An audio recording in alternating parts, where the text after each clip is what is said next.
the session today, respected Professor Vinayshil Gautam ji, former Independent Director GAIL, respected Sri Deepak Vijayendra Shastri ji, Executive Director, Training, R&D and Startup, OIC, GAIL Training Institute, Noida, Sri Sanjeev Kumar ji, CGM R&D, senior and my dear colleagues present here at GTI, and those who are connected virtually.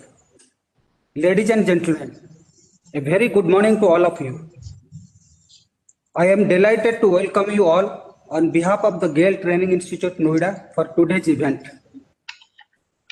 Sakhyam is an annual flagship event of Petroleum Conservation Research Association, PCRA, under the aegis of Ministry of Petroleum and Natural Gas, Government of India, with active involvement of oil and gas PSUs, along with other stakeholders like state government, etc., for creating focused attention on fuel conservation through people-centric activities and to sensitize the masses about the conservation and efficient use of petroleum products, leading to better health and environment. The campaign is aimed at showing the way forward for making a change and enhancing the fuel conservation capabilities of people. To promote energy conservation and awareness program, GAIL joined Sakhyam 2021, an annual one-month-long fuel conservation mega campaign to sensitize citizens on the need of energy conservation across the country by organizing a number of events. One of such events is a talk show and panel discussion, which is being organized by GAIL Training Institute, Noida, in association with Total Quality Management Department, related to the theme Sakhyam 2021, Green and Clean Energy. So far, GAIL Training Institute successfully conducted 4 different talk shows on subjects like improved domestic cooking burner of PNG and waste plastic for energy conservation in association with Indian Institute of Petroleum, Dehradun, role of renewable energy in India's electricity sector in association with Gujarat Energy Research and Management Institute, Germany, and prospect of biogas sector in India by Indian Biogas Association. And 5 number of panel discussion. First panel discussion was on electric vehicle in association with IIT Madras. Second one was role of city gas distribution in clean and green energy by subject matter expert from oil and gas domain. Third one was cultivation of sports in professional life by expert from Sports Academy Association of India. And fourth one is topic on biofuels. And fifth one was hydrogen for automotive using electrolysis from solar and other green energy by subject matter expert from International Institute of Technology Management, Delhi. In today's talk show, we are having Professor Vinayshil Gautam ji, who will be delivering on the subject Ati Sarbat Barjayate, Green Energy, the Search of an Equilibrium. Now I will request our OIC D.V. Shastri ji to address August gathering and welcome the participants. Over to you, sir. Thank you very much, Manand. Today's guest speaker, respected Professor Vinayshil Gautam sir, my dear colleagues, Mr. Sanjeev Kumar, Chief General Manager R&D, Dr. R.S. Velmurugan, General Manager Training, Mr. K.K. Singh, General Manager, Mr. Rakti, General Manager DCS, Mrs. Sushma Surin, General Manager HR, my dear colleague, Mr. P.C. Gupta from PQM Department, and all my dear colleagues from GTI team. A very hearty welcome to this important session on the theme of Sakhyam 2021 by our eminent speaker today. Friends, as we portray the bigger picture of energy economy for the country and formulate the business projections for the same, it is highly desirable to see that how global business dynamics is changing, especially with reference to the fossil fuels. This is also relevant in the context that we need to see other viable energy options keeping in mind the upper cap of pollution levels with which we can withstand without damage to the environment and health. India has committed to cutting its greenhouse gas emissions intensity by 35% below by 2005 levels by the year 2030.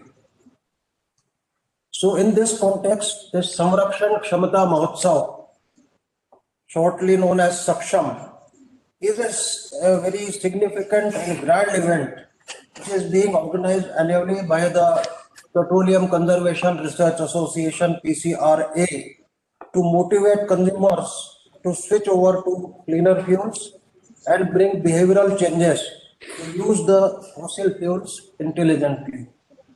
This year, the campaign is being organized with the theme Green and Clean Energy from 16th January till 15th February. And during this period, various activities are being organized in various sectors like industrial, transport, agriculture, and household to spread the message on fuel conservation. The Ministry of Petroleum and Natural Gas, under the month-long mass awareness campaign, is focusing on judicious use of energy and to focus on green and clean energy. This campaign will spread awareness about the 7 key drivers that our Honorable Prime Minister had recently mentioned, namely moving towards a gas-based economy. Number 2, cleaner use of fossil fuels. Number 3, reliance on domestic sources to drive biofuels. Increasing the use of electric vehicles to decarbonize the mobility. Achieving renewable targets with the set deadlines. Increasing the use of cleaner fuels like hydrogen. And finally, the digital innovation across all the energy systems. But having said all these things, all such efforts and initiatives can bear fruits only if we keep in mind the fundamental principle of maintaining equilibrium and harmony with the nature and follow the principle of sustainability, which is an integral part of Indian values, customs, and traditions. According to the Vedic prayer for peace, it is said, Dyauho Shantirantariksha Shantihi, Prithivi Shantirapah, Shantiroshadaya, Shantir Vanaspatayah, Shantir Vishve Devaha, Shantir Brahma Shantihi, Sarvagum Shantihi, Shantirev Shantihi, Sama Shantiredhi. This means that may there be peace and equilibrium in the whole sky as well as in the vast ethereal space everywhere. Let equilibrium prevail in water, all herbs, trees, and creepers. May peace flow over the whole universe. May peace and harmony and equilibrium prevail everywhere. So it therefore conveys a very strong message about the need to avoid excess of anything, in particular with regard to exploitation of natural resources. And that is why the topic of today's session has been aptly kept as Ati Sarvatra Varjayet, green energy, the search of an equilibrium. And for this, we have the eminent speaker, Professor Vinayshil Gautam, who is a well-known international academic figure and also a renowned figure in the corporate sector. So with these words, I welcome all present here and also connected in virtual mode to this talk show, and over to Nigamanand Mishra for taking the proceedings further. Thank you. Now I will request Sri Ajay Deep, DGM Training, to introduce the speaker. Thank you, Mishra ji. Thank you very much. Respected eminent speaker and former independent director GAIL, Professor Vinayshil Gautam, Executive Director, Training R&D in Startup, Shri D.V. Sastry, seniors and colleagues present here and connected virtually from different sites. Good morning and warm welcome you all. First of all, sir, our sincere thanks to you for sparing time from your busy schedule. Seniors and colleagues, it's an honor for GAIL Training Institute to have a man of wisdom, man of rich expertise, man of eminence, Professor Vinayshil Gautam, as a speaker in today's session on the subject of Ati Sarvat Varjiyet, green energy, the search of an equilibrium. I feel privileged to have this opportunity to introduce Professor Vinayshil Gautam, a legend in the world of management thought and practice, is internationally acclaimed as an institution builder. As a management expert, he has facilitated management development activities in Germany, UAE, Saudi Arabia, Malaysia, and some of India's finest organizations. His expertise has been sought in some of the government and the corporate sector's key policy formulation activities. He has been on the board of various Indian and non-Indian organizations. A founder director, I am Kozhikode. Leader, consulting team, I am Shillong. First head, management department, IIT Delhi. Dr. Gautam is also the first honorary dean of the KPMG Academy. He has addressed international audiences from Montreal to Melbourne and Caracas to Tokyo. He has been visiting faculty to Institute of Developing Economies, Japan, and universities such as Cambridge, Sussex, London, Cornell University, United Kingdom, Dominican, Duke, Penn State University, USA, Central University, Venezuela, etc. Widely published, he is a recipient of several fellowships and many recognitions, including Lifetime Achievement Awards. He is President Emeritus of ISTD. He is an advisor to the UXC Institute of Management, ex-president ARTDO International Manila. He is the chairman of Dev Kusum International Foundation, created a global reference point for the foundation in the field of education, training, lifelong learning, organization development, and strategy formulation. Sir, this may be slightly out of context, but it's a matter of pride for GTI and all of us that Sastry sir is also among one of the resource person in DK International Foundation. Respected sir, there are a number of persons, including me, worldwide, who get inspiration and motivated by your words and take challenges in their life even beyond their capacity. आपने एक बार अपनी speech में मानव की अपरिमित क्षमताओं के लिए कहा था कि मानव की क्षमता देव और दानव दोनों से बढ़कर होती है, क्योंकि वो मानव ही है जो देव और दानव दोनों का सार तत्व लेकर चलता है. Sir, I welcome you once again and request to take the session. Everyone is eager to hear your words of wisdom. Thank you, sir. धन्यवाद. मुझे इस बात की खुशी है कि इतने दिनों के बाद ही सही गिल ने अवसर निकाला मुझे वापस अपने आगोश में लेने का. मैं इसके लिए डॉक्टर शास्त्री का कृतज्ञ हूं, क्योंकि उनके साथ संबंध केवल संस्थागत नहीं, कुछ शास्त्रीय भी है और रागात्मक भी है. आप लोगों के परिचय क्षेत्र में शायद यह पहला अवसर है कि इस तरह की श्रृंखला में प्रतिपादन का विषय संस्कृत में उपस्थित किया गया है. That is so because in India, scholarship is essentially pitched in a foreign language. इसीलिए आपने देखा कि हिंदी बोलते बोलते मैं अंग्रेजी में आ गया, क्योंकि मैं चाहता था कि किसी को ये न लगे कि ये हम भारतीय भाषाओं में बोलते हैं, ये तो ऑक्सब्रिज के एक्सेंट में अपनी बात कह सकते हैं, और यदि अपनी बात हिंदी को भी अंग्रेजी के ध्वनि में कह सकते हैं और अंग्रेजी बोल सकते हैं, then he is really a scholar. इस देश का एक सामाजिक पटल है, which is a testimony to the fact that 90% of the people acknowledged as opinion leaders and intellectual leaders have had to show some anchorage in the West. If you have been a part of a prestigious university in the West, if you have educated yourself in the West, or your parents have educated yourself in the West, you come out more easily as a scholar. You take 3 times the effort to get established as a scholar with an Indian background. Now, that's something over which I would like to shed half a tear. I would wish that to change.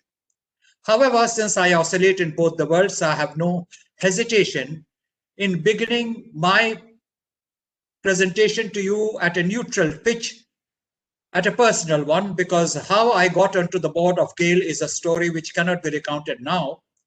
But this happened over a decade ago, well over a decade ago, when the government in its wisdom felt that because of the work which I had done in energy, I should be in one of the energy boards.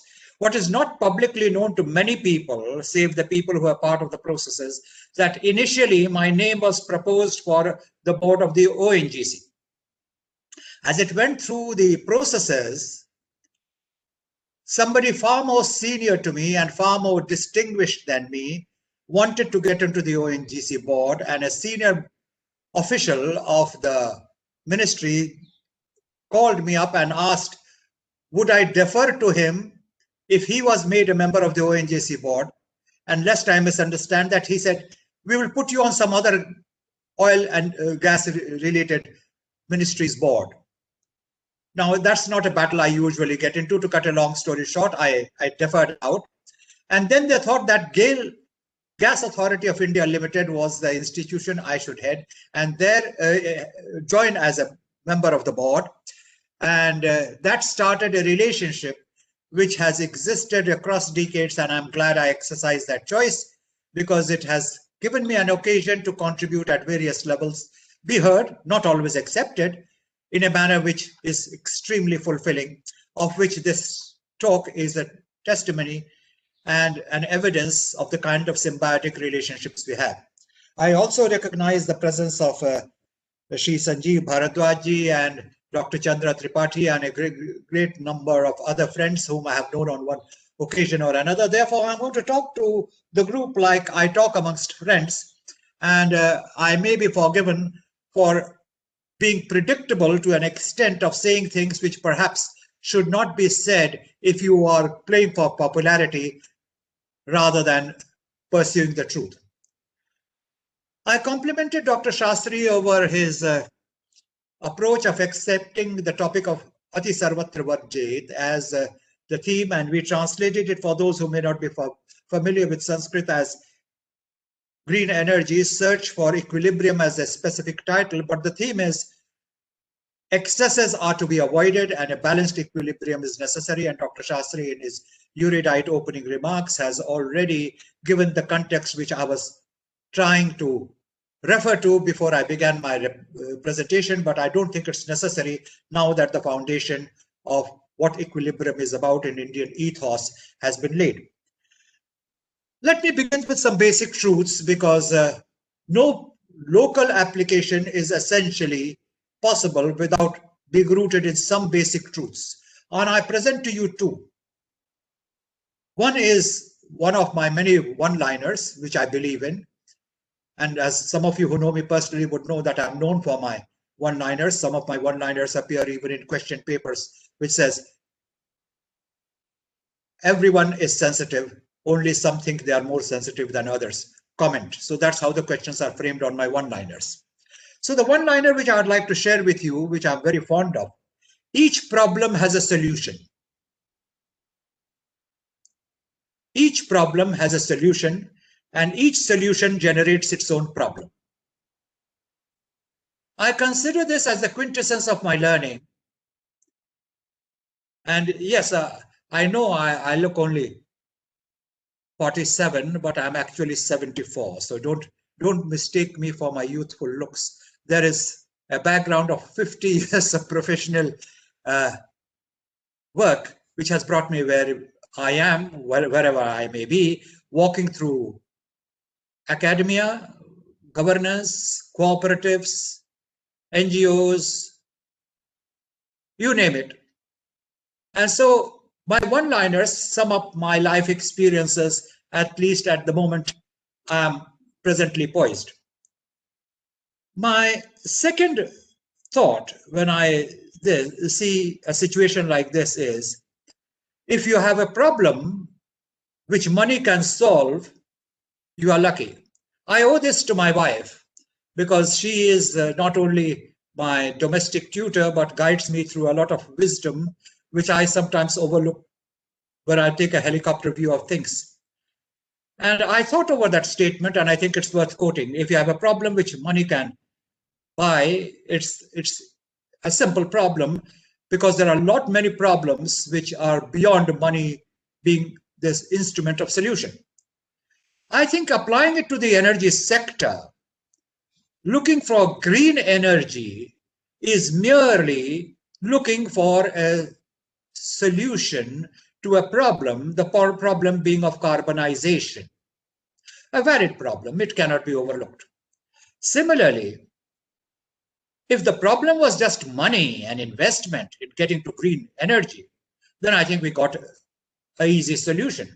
The problem with green energy is changing of the mindsets. It's changing of the assumptions. And those are much bigger problems to solve. So let me begin by mentioning that I intend to take my submissions to you on these two legs in the coming 35-40 minutes, which is what is left of my presentation. And when the GTI team discussed my presentation with me, they asked me the usual questions of courtesy to a speaker coming in for the time span which I have. And I made it very clear to them that I was not going to use any videos. I was not going to do any screen sharing, because if ultimately the talking time was going to be about 35-40 minutes of substance, interrupting it with these visuals helps to fill in time, but doesn't necessarily add to the wisdom or the total outcome of the presentation. I'm here to establish a communication with you, and I made it clear in my preparatory conversations with the team in GTI that I would like to put away some time for discussion also, because there is no reason why, when we find an hour of our lifespan, it should be only a one-way communication. All of us present must learn from each other. The point I want to make for your consideration is, you can't talk of green energy without getting the perspective right. Green energy has huge issues of its own, and I know it's not fashionable to talk of it. And I'm not taking away from the credits of the green energy syndrome and the fact that it is a solution to the carbonization flood which is taking place across the world, but it cannot be seen as a panacea. I was discussing my presentation with several people because I have this methodology of preparing for my lecture, because each of my lectures are different from the preceding ones I have given. They are stand-alone lectures with the kind of invitations I have, and they are large in number and deep in range, globally and locally. It would be easy for me to recycle my remarks. I'd never do it. If I can't make a standalone presentation, I do not accept the invitation, because I consider that 1 hour a part of my total lifespan on this planet. So if I'm going to invest 1 hour in a presentation, everyone else is doing the same thing for his lifetime. It should be worth it. It should be enriching. I cannot be repeating what I said 6 years ago on the assumption that there was nobody from in this group, in that group, therefore I'll get away with it. Maybe I will, but that's not intellectually honest. Therefore, while referring to this presentation, I, like in all my presentations, talk to a large number of people. And I asked them, can you help me with ideas? Can you find some time for discussion? And I did my referencing. And I did my own research. And some of the books which I came across were very interesting. Losing Earth, The Uninhabitable Earth, The Story of the Future, The Sixth Extinction, and of course, Al Gore is the Future. And the list is large. And one thing which I came across was a really pessimistic view of the way this planet was headed because the way the resources had been raided, and in fact, I may add, continue to be raided, with usual lip service to conservation. I will not deny that there is some active and sensible conservation going on, but it has got nothing to do with the scale of conservation and change of attitude which is required. Even as I talk to you, you and I are competing for attention and space with a major get-together, 20th in number, on energy done by a major energy institute. Obviously, I'm not going to name the energy institute and the theme of that conference. They have been doing it for 20 years. So one of the research questions which I asked is, after 20 years of effort, and mind you, this institute is run by very powerful people, socially, politically, economically, and you name it. What is the impact they have created? So I wanted to check, is there an impact study? At least I couldn't find one. Maybe it is one of those carefully treasured organizational secrets, and I will grant them that. I don't think I'm here to probe unknown impact analysis. But the fact of the matter is, with all the rabble-rousing which takes place on energy, with all the talk which takes place in energy, how much of it is reflected in the actual ground conditions? I have a small cottage in Gurgaon. The details are not relevant. I built that cottage something like 15, 18 years ago.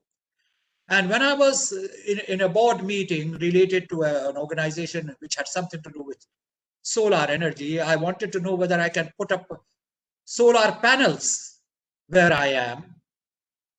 And I was told you can't, because the buildings around will not enable you to do so. Your building is 1.5 floor height, and all the buildings around are 3-storied high.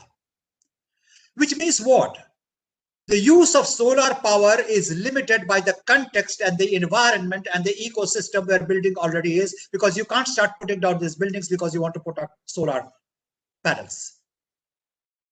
35 years ago, when the push and the shove for setting up a department of management studies began in IIT Delhi, and that's another story, and I can't go into that. There were a series of other institutional centers which were being set up, and those centers were called centers then. Therefore, Department of Management Studies began as a center of management studies before it became a department of management studies. There was another center being set up, Center for Energy Studies. And that Center of Energy Studies was headed by people who had interest in solar energy because they came from the physics department. Why am I telling you this?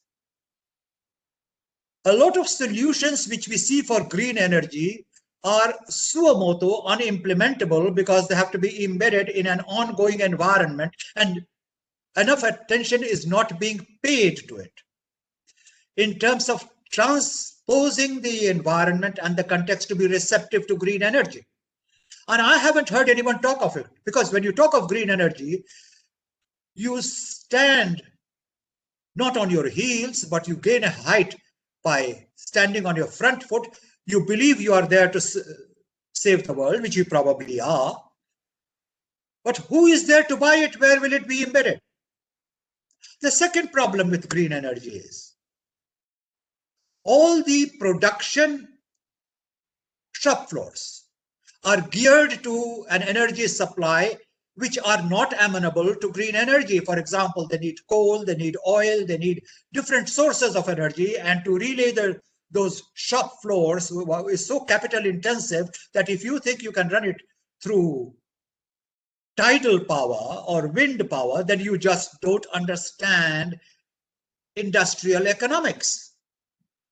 Which means what? If we are going to make a reality of green energy, we have to begin de novo on assumptions of production, on facilities of production, financial investment which will take decades to fructify on the ground. I think it was necessary for me to roll this out, because in my extended associations with Gas Authority of India, and it was not confined to my tenure on the board, even subsequently, I have noticed that the brief of Gas Authority of India began with essentially laying of the pipelines, and I don't want to get into the history of Gas Authority of India. We have to be serious about green energy at the level of global policy formulation. Green energy has all the trappings of the institutions at a local and an international level to operate the system. But if it has caused a revolution anywhere in modes of production, it is one of the better kept secrets of the industrial systems of the globe. It doesn't mean that I have a problem with gas, tidal, wind, solar, and all the other forms of energy, because they are here to stay. My submission is we have to get into a mode of managing change. We have to get into a mode of integrative thinking to push for green energy. What do I mean when I say we have to get into a mode of managing change? Carbon footprints are a problem which our generation, and maybe partly our preceding generation, and maybe partly the generation which will follow us, has had to live by. But if you look at the history of the planet, the history of human civilization has been a history of energy resources. When the Homo sapiens emerged on this planet, and I'm not going to get into the evolutionary history of species, human energy was the basic moving energy. That went on for millennia. Human energy was then running in tandem with animal energy. Animal energy then recognized the power of fire, and wood burning became a source of energy. And there is a whole history of energy sources going into several thousands upon thousands of years, which has created the present civilization on this planet. And believe me, switching over from physical energy to energy which was generated by fire was as big a revolution, in fact, a bigger revolution than switching over from fossil energy to green energy. So there have been thresholds where the history of this planet has changed because of the resources which energy is supplied to Homo sapiens life and production processes. So if you change the context and you look at the history of energy systems on this planet, there are at least half a dozen plus flashpoints where equally significant changes took place. There is a difference, however. It is nobody's case that the change from fossil fuels to green energy can be wished away because we hold an international conference every year or we give speeches from the appropriate fora. It is going to mean getting down into the trenches, and if I might break into the language which I speak best, and it's not English, धोती उठा करके जांगर लगा करके मिट्टी में जा करके जब आप मेहनत कर सके तब ग्रीन एनर्जी आने को है. It will not drop out of the sky. It will mean getting in touch with the soil, the reality of this planet, and if need be, not just dirtying your hands with mud and water. If that is dirt, I don't consider it is dirt, I consider it edifying. लेकिन लोग कहते हैं कि मिट्टी छूने से हाथ गंदा हो जाता है. पता नहीं हाथ गंदा कैसे होता है. मैं तो जिस संस्कार में सयाना हुआ उसमें मिट्टी से हाथ धोने से हाथ शुद्ध होता था. अब शुद्धता और अशुद्धता के बीच का ये विवाद यहां तो रिजॉल्व होने को नहीं है. Therefore, gloves came into fashion. And that's another story of the ecosystem of energy, which I can't get into, because if you want to understand energy, you have to understand energy at a domestic level, energy at the industrial level, energy at the transportation level, and energy itself is not a monolithic concept. It cannot be a monolithic concept. You destroy your ability to understand the issue the moment you simplify it. So what I'm trying to push for your attention is, that to get hold of a holistic view of energy, you need it to be backed up by serious R&D. Serious R&D in energy in an institutional mode, in my understanding, did not begin, and please watch my words, serious R&D in an institutional mode did not begin in institutions in India at a sufficiently large scale. And I repeat a second time, each one of these phrases is carefully chosen, parenthetical, and important to understanding my proposition, till the 80s of the last century.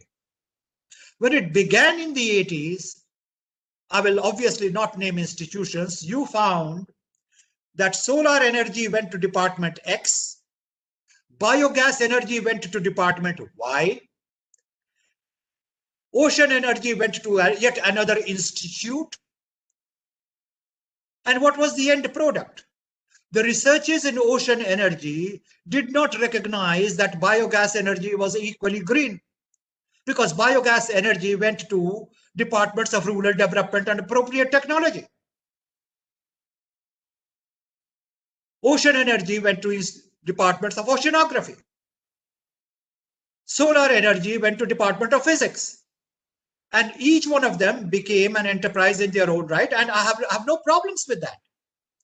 My regret is from the managerial perspective, whose job it was to look at the interfaces, whose job it was to make policy recommendations out of those interfaces for the biddy bodies.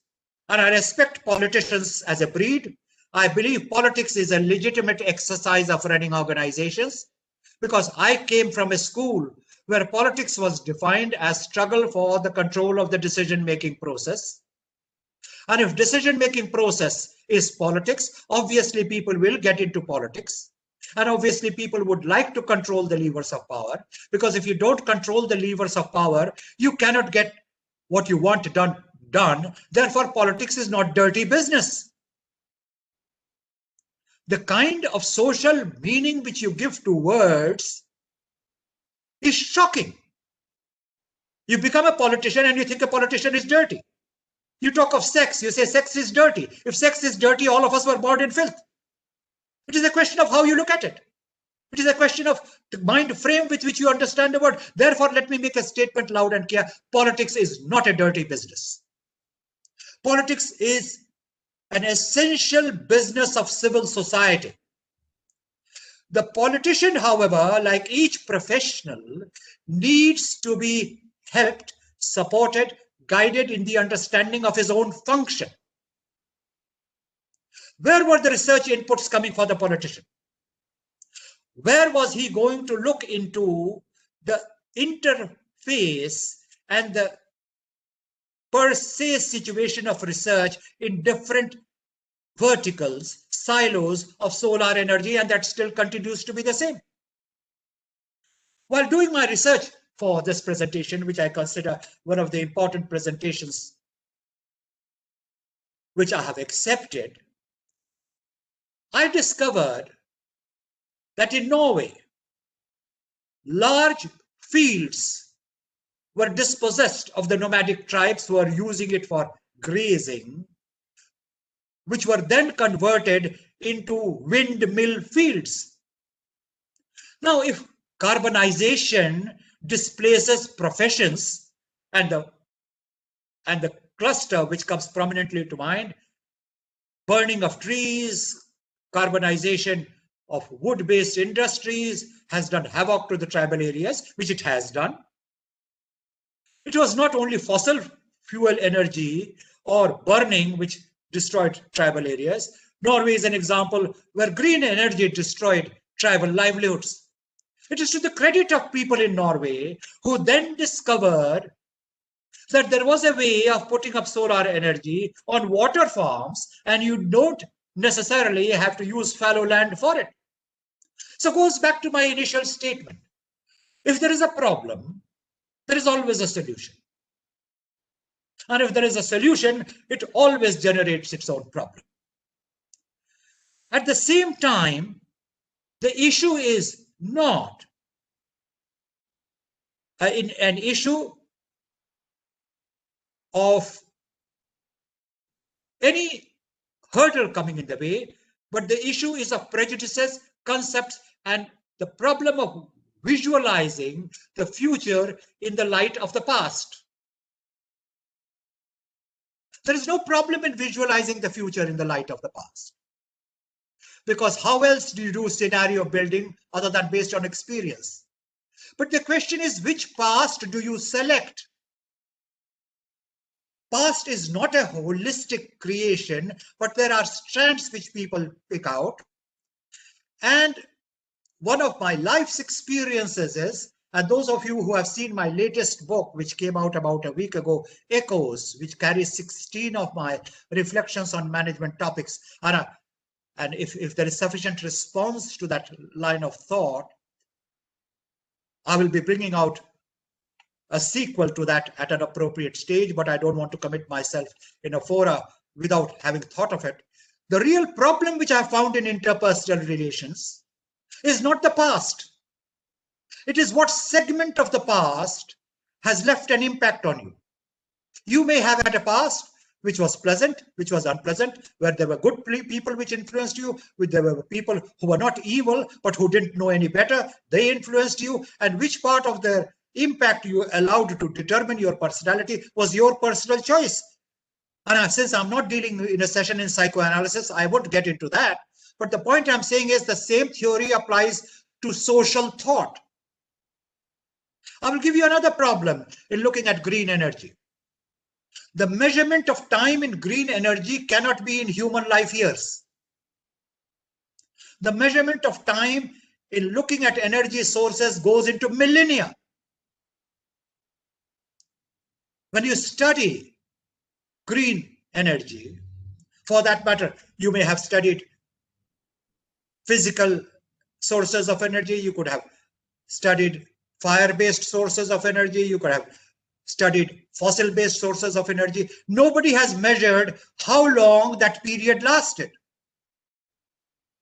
And how did that one period transit into another? So we approach the whole problem of green energy with a misplaced zeal that we are doing something which no civilization has ever done before. We are doing for ourselves what periodically many civilizations have done on this planet before.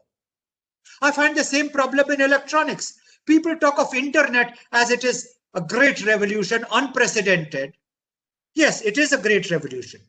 And in certain ways, it is unprecedented. But globalization of this planet did not take place because of internet. It did not even take place because of the computer. Globalization of this planet took place over a century ago with the coming in of the radar, with the coming in of the radio. That is when technology broke boundaries and created a globalization culture.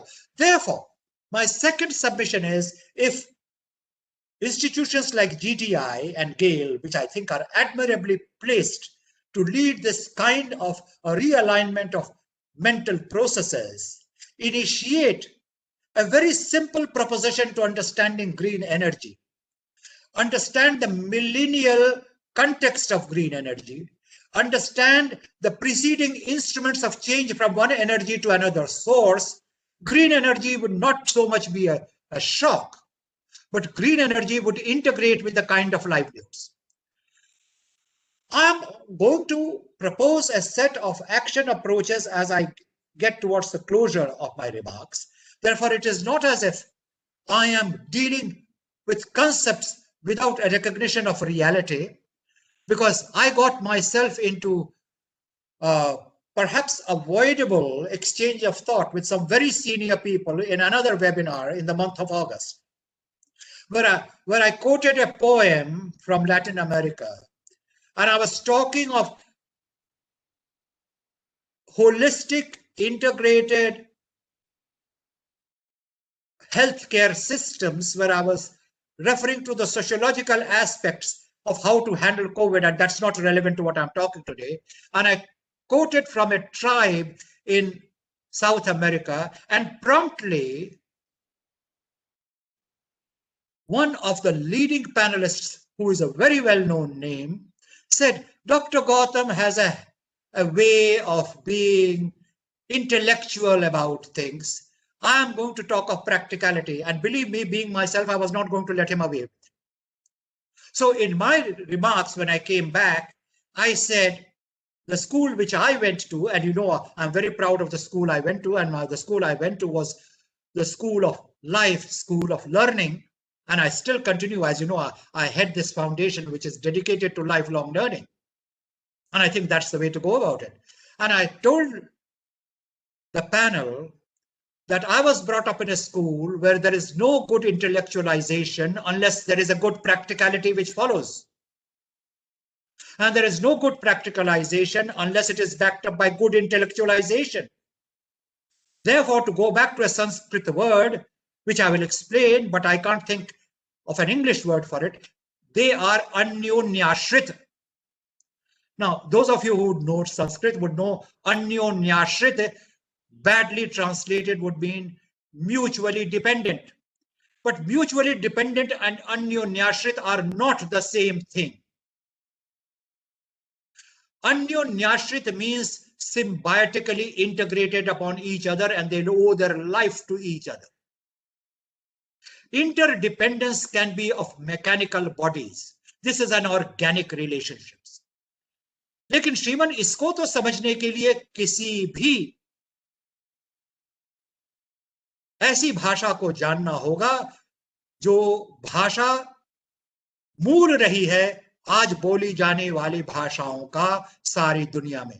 And I do believe that classical languages are the roots of 90% of the modern languages which are spoken, and I refer to Sanskrit, I refer to Greek, I refer to Latin. In fact, I know of universities where you are not allowed to be registered as a PhD scholar unless you have got hold of some understanding of the classical languages.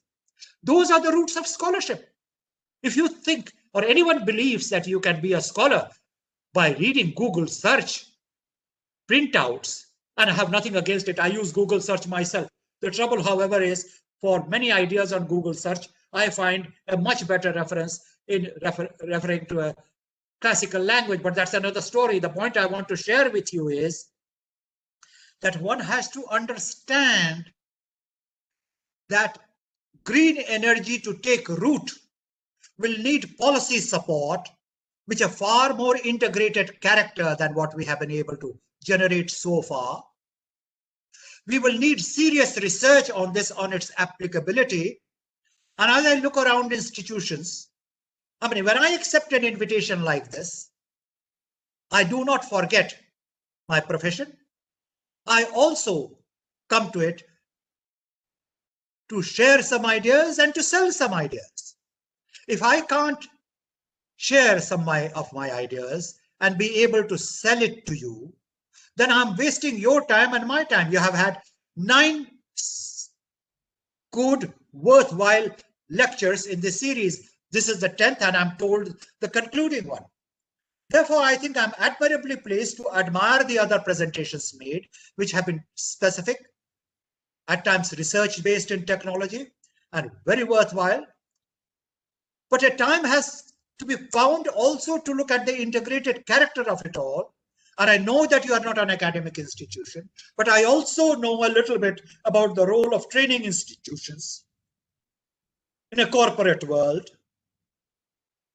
And I often refer to my writings to make a point, because I don't have enough time in every lecture to refer to my own writings, because that takes away too much time. For those of you who may be aware, I'm currently in the process of doing the 8th edition of my book, Training and Development Towards an Integrated Approach.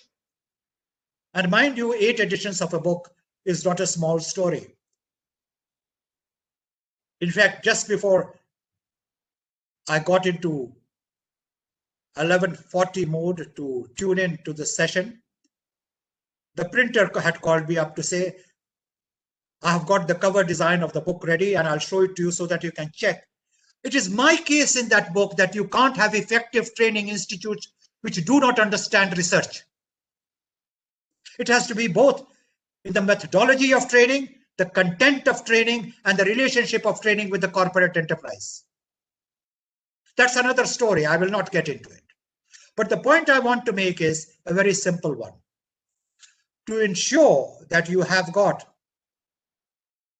a recognition of green energy and what it takes, I don't have to come to you to talk to you about the latest design of a biogas equipment. There are people more qualified than me to do that. And I think learning is a place of mutual education. And that's the spirit in which I come to you. Now, even a person like David Attenborough has written on energy, green energy. Therefore, at this point of specialization, green energy is something which needs the support of many other cognate disciplines. And we have to create a framework of looking at green energy to make its impact long lasting. And believe me, it will outlive our generation, because green energy is going to be an important component of the future of this planet. However, the transition to an emphasis and a dominance of green energy is going to need a whole lot of concurrency. Different sources of energy will be coexisting together. The transition will not come overnight. Therefore, we need to put it in a time frame. The possible solutions, therefore, and let me share some thoughts there, will have to be immediate, short-term, medium-term, and long-term. I don't think it is possible within the limitations of this presentation to you and this conversation to carouse over all of it. But yes, I do think it's my responsibility in a presentation like this to take an overall view of what I see as the possible directions of growth. I will submit to you that this planet is currently faced with a large degree of very serious dangers. Because please recognize, COVID is not the only danger. The warmer the climate gets, more susceptibility is there for diseases, and this is tested, verified medical opinion. It does not come from me personally. The incidence of disease is going to get larger if the warming goes away. Not to talk of the extinction of species. So the question which some of the authors are asking, has the human gain begun to play itself out? Is this planet in real danger? And the answer to that, the glib give, is there is interplanetary travel and interplanetary settlement. All I can say is hallelujah, God bless you, may that dream come true. But at the present indications, there is nothing to prove that interplanetary settlements will sort this planet's problem. The problem has to be sorted out where the problem arises. Because we are faced simultaneously with other technological changes. Artificial intelligence, which will evolve into interfacial narrow intelligence, artificial general intelligence, which will create original works of art, which will solve quantum problems. Then where is our artificial intelligence going to treat us, a species which would have become, possibly, we can't predict that, a species with lower intelligence? Then what will be the relationship with a species with lower intelligence with higher intelligence? And I've looked into this in the 12th chapter of my book, where I've talked of facing the future, because trainers are not only creators of the present, but visionaries for the future, because no trainer trains for yesterday. You always train for tomorrow and the times to come. And that's where I think there is an intersection between green energy pursuits and training pursuits. And my compliments again to GAIL for having conceived this series, and for institutions such as Petroleum Conservation, which is co-traveler on this, Gas Authority over there. There's plenty of good work taking in India. There's plenty of good work available. And I do believe that we need not make our commentaries either dipped in acid or with honey. आप लोगों को याद होगा, इसी देश की एक प्रधानमंत्री, जब उनका काम स्तुति के लायक हुआ तो उन्हें दुर्गा कह दिया गया। और जब उनके काम नहीं हुआ तो सभी दोषों की वो व्यक्ति, that person was taken as an epitome. Why are we so extreme in our praise or denunciation? Everyone has some virtue. Everyone has some strength. Why can't we look at the virtue? And why can't we look at the strengths? I would like to conclude here because there is more to say if I have more time to say it in. But I did indicate the 3 levels on which the solutions will come. And the solutions will have to be at a local level, at a collective level, at the production level. For example, I think the solutions will have to come in the way of making a case for buying green appliances. I don't see a movement for it. Because even today, the agencies which are making appliances which use non-green energy, if I can talk of it that way,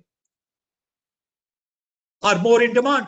Because there is no lobby for green energy other than simple rabble-rousing, which does not make an impact at the appropriate policy level. Let me share with you some of my ground understandings of political processes.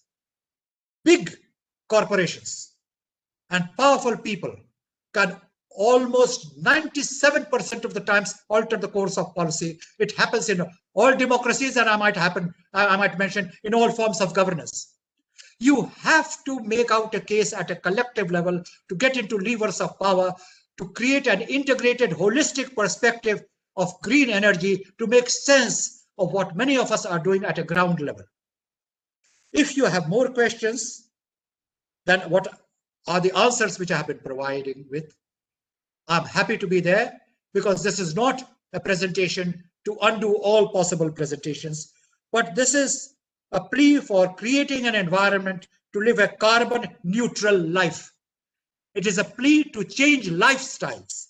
It is a plea to install carbon calculators in every household so that people understand what is the meaning of carbon impact. It is a period for short-term decisions. It is a period for long-term decisions. And towards that, if I might say so, maybe collectively work, because that is the future of this planet, or I might say the generations which will follow us. I hope you will find some merit in my sharing of the thoughts. I will be willing to leave the rest of the time for such clarifications, advice, which you may like to favor me with. Thank you so much.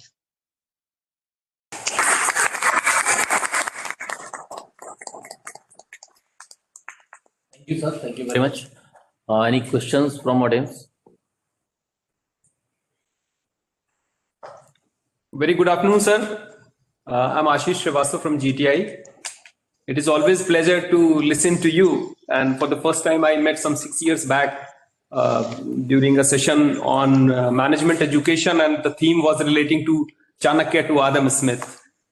So from those days, and in recent days also, I have heard you relating to training and development. Sir, as we all agree that you are an embodiment of condensed wisdom in the domain of management technology, ancient wisdom. So many embodiment is there. My request and my question is, sir, how do we relate, like in going by the concept of Vasudhaiva Kutumbakam and sustainability? How can, what are your views in terms of translating those things into practicality in terms of making India self-reliant, Atmanirbhar Bharat? What are those concepts which emerge from those places of ancient wisdom and can translate these to ground level realities for making India independent, self-reliant? Thank you, sir. That observation has so many ramifications that it would take me a very long time to even start answering it. And I suspect you are yourself aware of it, but I'm glad you put it on the table. I will make 3 brief remarks. First is, thank God I have the wisdom not to repeat myself, because if people have such elephantine memories as you have, and have circulated as wisely as you and many like you have circulated, it would be suicidal to my brand to repeat what I have said 7 years ago, because you would say, "Ye to aap us waqt bhi keh chuke the." That's why I do an independent presentation every single time. Having said that, I think Vasudhaiva Kutumbakam is a happy exhortation to make. It is like my debating career in the university system. We used to make 5-minute presentations, and each debater was asking somebody whom he respected, how should I begin my debate speech? And a very popular beginning was, to be or not to be, that is the question. And the teacher used to say, you can begin any debate speech with that quote, it works. So Vasudhaiva Kutumbakam is that slogan. You can use it anywhere and get away with it. Nobody understands, nobody knows the meaning. Everyone claims to know the meaning, and it sounds like profound. You have quoted something from Sanskrit. Therefore, I will not walk into that situation. Vasudhaiva Kutumbakam means a lot of things to a lot of people. It obviously means things to me. But all I can say is, you can't convert this unless a change in basic philosophy of life, which doesn't mean aggressive competitiveness, but means constructive collaboration. And that change is a must. I've taught management in India, I've taught management abroad, and let me tell you, the assumptions of management thinking are very, very different if there was to be original writing on how management concepts grew in post-industrial West and how management concepts grew in India. How many of you would have read Abhigyan Shakuntala? When Shakuntala is leaving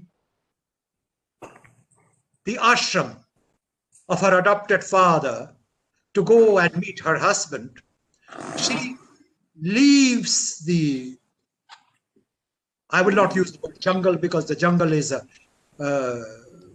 value-laden word. I would say she leaves the woods, and she has such friendship with the plants and the trees that she says bye even to the latas. Now, if I were to translate lata, it would be a plant or a creeper, and for heaven's sakes, a lata is not a plant or a creeper.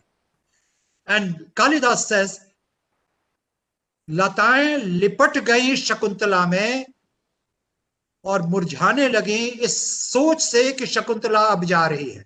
अब ये हुआ कि नहीं मैं नहीं certify कर सकता हूं. I wasn't there when Shakuntala left the woods, but at least Kalidas talked of it. And Kalidas, and I strongly recommend all of us read some Kalidas. Read Shakespeare by all means. Read Bertolt Brecht by all means. I have nothing against them. I admire Bertolt Brecht greatly. And for those of you who know me, know that I have directed Shakespeare in plays, but that's another story. But don't forget to read Kalidas. It represents nature and the vibrancy of green energy as only Kalidas could.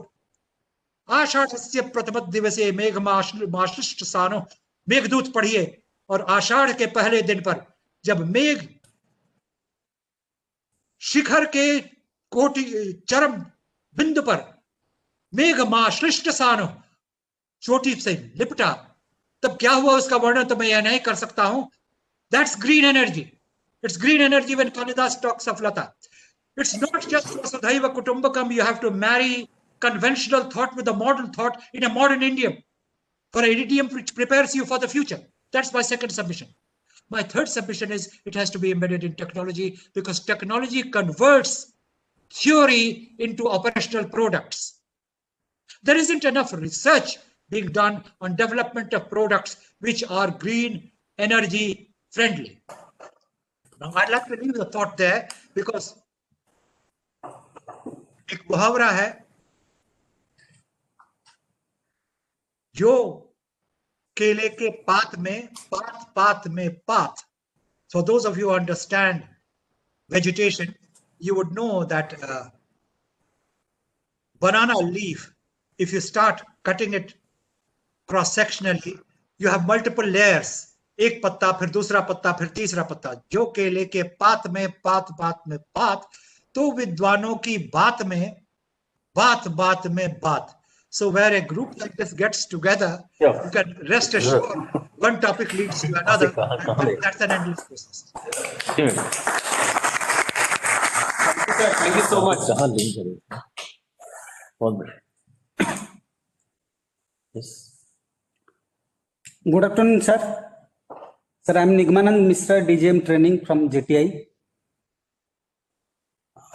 Sir, today there is an article in Times of India where International Energy Agency predicts that India will be world's third largest energy consumer by 2030. At present, sir, India's electricity generation is largely dominated by coal. Around 60% of generation is by coal. Sir, in your views, when India can be able to generate its major part by green energy? If I hadn't spoken to you earlier on, I would have turned around and said, that's a Yorker meant to blow off my middle stump. I can't answer it, period. But I know your question is a genuine question and is an important one. And we cannot evade questions merely because we don't have complete answers. My answer in a nutshell, and I know that a lot of discussion can then follow, is that it calls for a change in lifestyle. You can't solve a problem by assumptions of the past. If you can have local energy generation from waterfalls to water flows, from solar power to biogas power, an integrated perspective will give you the units of energy that you are bringing a total to.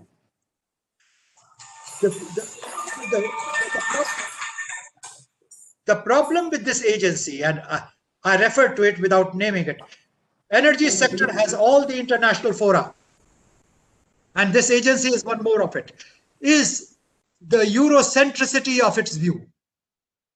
I want change, but my assumptions will not change. You will have to change. I was listening to a video of Al Gore day before yesterday, and he made a very powerful point. People condemn cars and buses as energy disturbing instruments because of the kind of carbon they generate. And he said, you go to any city, and he was referring to his own country, the carbon emission from the buildings is much bigger than through vehicles. Now that may come as a surprise to many people. I don't vouch for it. That is Al Gore talking. And I take him as a serious thinker in the field of energy. All that I'm submitting is, if those are the units of energy you need, you cannot say this will come out of electricity, and electricity must be hydrocarbon based or based out of coal or based out of nuclear power. Different sources of energy will have to be harnessed. And it need not necessarily be in the form of electricity. Electricity is only one variety of energy. Why can't we go back to some healthy physical energy to move things? When you switch over to cycle, what are you doing? You are substituting petrol and hydrocarbon based energies of one variety or another, no matter how your engine is designed, to physical energy. What's wrong with that? You don't become primitive only because you switch over to physical energy. In fact, switching over to cycle is the most distinctive of the upper class traits now. So values change. And I can give you more example. The nutshell of my response is, define your sources of energy, be prone to a gradual change in lifestyle. Some portions of this planet will change their lifestyle, some portions will not change. Because let me tell you, no matter what the Greek thinkers said, human beings are very slow to change. The human beings were also certified as thinking animals. I don't see much thinking. If there was so much thinking, why is there so much conflict in the world? Tell me a problem which can't be sorted out if you have patience with each other and magnanimity to adjust with each other. Yet it is dotted with conflicts. So we needn't to fall a prey to claptrap definitions of what a human being is about. Let me quote to you some medical research, because recently, of the many areas I spent my 24 hours in, and yes, one of my publishers said, sir, लगता है आप सोते भी नहीं है, क्योंकि जब सोते हैं तब भी आपका दिमाग चलते रहता होगा. Now, I don't quote that as a certification, but I can certainly say that I do deal with a large number of areas. Energy is one of them. A book which I did with Professor P.H. Sansangi 35 years ago, was management of rural energy systems, where I talked of energy systems in the Tehri Garhwal region and the Tarai region of that state, and discovered that there were weeds which were laced with animal dung to generate light and heat. Now, which forum do I talk this about? I would, ये सब गांव की बातें हैं, तो आपने शहर में कौन सा चमत्कार कर दिया, जरा सा मुझे ये समझा दीजिए। लेकिन ये कहिए तो लोगों को बुरा लगता है, आप कन्विक्शन से कहिए तो लोग कहते हैं कि साहब अब उनकी बात में तो बड़ा जोर होता है. So you get misunderstood because of conviction. Well, if to be speaking from conviction gets you misunderstood, I'm willing to be pleading guilty to it, because remember, you will never solve the problem of energy futuristically unless you learn to mediate. And please note this statement: unless you learn to mediate between wealth and power. That is the answer to taking this planet forward in the right direction for green energy. I hope my responses help you to an extent in sorting out a very profound question which you asked. Thank you. Thank you, sir. Any more question? So there is also a paucity of time. So I would request Dr. R.S. Valmurugan, GM Training, for a vote of thanks. Honorable Professor Vinayshil Gautam, respected Sri Divi Shastriji, ED Training, R&D and Startup, senior colleagues and colleagues, a warm good afternoon. It is my privilege to propose vote of thanks on this occasion. On behalf of GAIL Training Institute and also my behalf, I extend a hearty vote of thanks to Professor Vinayshil Gautam, a legend in the world of management, thought and practice, for gracing the today's session during Saksham 2021, a month-long awareness program being organized by GAIL, and sharing with us valuable thought in the context of clean and clean energy. I also wish to express my gratitude to Professor Gautam for his inspired session and demonstrating the key ideas, that is starting with the mindsets of the issues in the perspective of green energy, and further expanding with a one-liner. Each problem has a solution and each solution generates a problem. Then further connecting with energy, green energy holistically with the integrative push for green energy. Thanks a lot, sir. I also thank everyone for their involvement and their willingness to take on the successful completion of series of talk shows and panel discussion conducted by GTA, that is there beyond their comfort zones. And also I thank to all the participants for their active participation in today's talk show.